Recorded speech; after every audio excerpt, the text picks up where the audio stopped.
Hi అండి, welcome back to my channel. ఈరోజు ఒక కొత్త రెసిపీతో మీ ముందుకు వచ్చేసాను.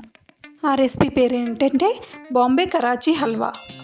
ఒక బౌల్ తీసుకొని అందులో ఒక అరకప్పు కార్న్ఫ్లోర్ తీసుకోవాలి. అరకప్పు కార్న్ఫ్లోర్కి ఒక కప్పు వాటర్ బాగా సరిపోతాయి. వాటర్ వేసుకున్న తర్వాత ఉండలేమీ లేకుండా ఇలా బాగా కలుపుకోవాలి. ఇలా కలుపుకొని పక్కన పెట్టుకోవాలి. ఒక ప్యాన్ తీసుకొని అందులో ఒక స్పూన్ నెయ్యి వేసుకొని మనకి ఇష్టమైన డ్రై ఫ్రూట్స్ను వేయించుకోవాలి. నేనైతే బాదం జీడిపప్పును చిన్న చిన్న ముక్కలుగా చేసుకొని కట్ చేసుకొని ఇలా ఫ్రై చేసుకున్నాను. మీకు ఇష్టమైన డ్రై ఫ్రూట్స్ని వేయించుకోవచ్చు. అదే ప్యాన్లో అరకప్పు కార్న్ఫ్లోర్కి ఒక కప్పు పంచదార, ఒక కప్పు వాటర్ వేసుకొని పంచదార కరిగేలాగా చూసుకోవాలి. ఈ కరాచీ హల్వాకి మనం పాకమేమీ అవసరం లేదు, పంచదార కరిగితే సరిపోతుంది. మనం ముందుగా తయారు చేసి పెట్టుకున్న కార్న్ఫ్లోర్ మిశ్రమంని ఒకసారి బాగా కలుపుకొని అందులో వేసుకోవాలి. ఈ కార్న్ఫ్లోర్ అనేది తొందరగా గట్టిపడుతుంది. అలా గట్టిపడకుండా సిమ్లో పెట్టుకొని ప్రాసెస్ మొత్తం చేసుకోవాలి. సిమ్లో పెట్టుకొని ఇలా కలుపుతూ ఉండాలి. ఇలా ఉండలు లేకుండా కలుపుతూ ఉండాలి. ఇలా ఉండలు లేకుండా కలుపుతూ ఉంటే ఈ మిశ్రమం అనేది బాగా దగ్గర పడుతుంది. ఇలాంటి కొత్త కొత్త రెసిపీస్ కోసం నా ఛానల్ని లైక్ చేయండి, షేర్ చేయండి, సబ్స్క్రైబ్ చేసుకోవడం మాత్రం మర్చిపోకండి.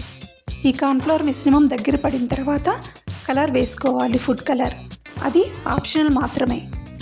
మీకు ఇష్టమైతే వేసుకోండి, లేదంటే స్కిప్ చేసుకోండి. మధ్య మధ్యలో ఇలా నెయ్యి వేసుకుంటూ ఈ మిశ్రమాన్ని బాగా కలుపుకోవాలి. ఇలా ఉండలు లేకుండా సిమ్లో పెట్టుకొని బాగా కలుపుకోవాలి.